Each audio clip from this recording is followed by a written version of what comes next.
उदयपुर के पुनावली में वृद्ध दंपति की हत्या के बाद शनिवार को परिजन और समाज के लोग एमबी हॉस्पिटल की मर्चरी पहुंचे। यहां प्रशासन के सामने 10 लाख रुपए मुआवजा, पोते प्रिंस पालीवाल को संविदा पर नौकरी और परिवार को सुरक्षा देने की मांग रखी गई। साथ ही 60 घंटे में आरोपियों की गिरफ्तारी का अल्टीमेटम दिया गया। मांग पूरी नहीं होने पर सायरा थाने के घेराव की चेतावनी दी गई। पुनावली गांव में वृद्ध दंपति की हत्या के बाद शनिवार को एमबी हॉस्पिटल की मर्चरी पर परिजनों और समाज के लोगों ने अपनी मांगों को लेकर प्रशासन के सामने आवाज उठाई। मृतक दंपति के परिवार को 10 लाख रुपए मुआवजा देने, उनके पोते प्रिंस पालीवाल को संविदा पर नौकरी देने और परिवार की सुरक्षा सुनिश्चित करने की मांग की गई। इसके साथ ही पुलिस से 60 घंटे के भीतर आरोपियों की गिरफ्तारी की मांग रखी गई। प्रशासन की ओर से मांगों को लेकर आश्वासन दिए जाने के बाद दोनों शवों का मेडिकल बोर्ड से पोस्टमार्टम कराया गया। परिजनों के अनुसार प्रिंस पालीवाल अपने दादा दादी के पास ही रहता था और वृद्ध दंपति उसकी देखभाल करते थे। प्रिंस के माता पिता का पहले ही निधन हो चुका है। घटना से पहले मंगलवार को पुनावली गांव में वृद्ध दंपति के अपने बेटे मनोहर पालीवाल से मोबाइल पर बातचीत हुई थी। इसके बाद बुधवार सुबह से दोनों घर से लापता हो गए। परिजनों और समाज के लोगों ने उनकी तलाश शुरू की, लेकिन दोनों का कोई सुराग नहीं मिला।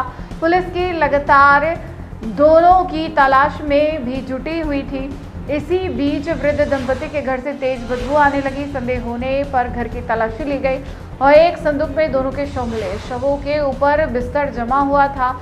शव मिलने के बाद पूरे इलाके में सनसनी फैल गई और पुलिस ने मामले की जांच शुरू कर दी। अब परिजनों ने पुलिस को 60 घंटे का समय देते हुए आरोपियों की गिरफ्तारी की मांग की है। परिजनों ने साफ चेतावनी दी है कि तय समय में गिरफ्तारी नहीं होने पर सायरा थाने का घेराव किया जाएगा।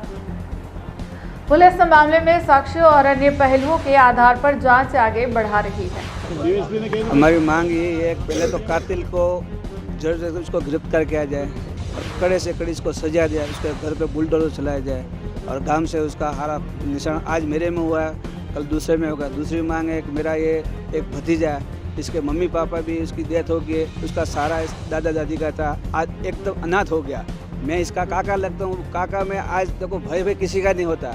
आज सरकारी कोई भी इसको नौकरी मिलेगी, इसको सरकारी थोड़ा घर मिलेगा तो इसकी ज़िंदगी ये हो जाएगी। हम संतो रह के मेरे साथ 37 जात मेरे साथ है।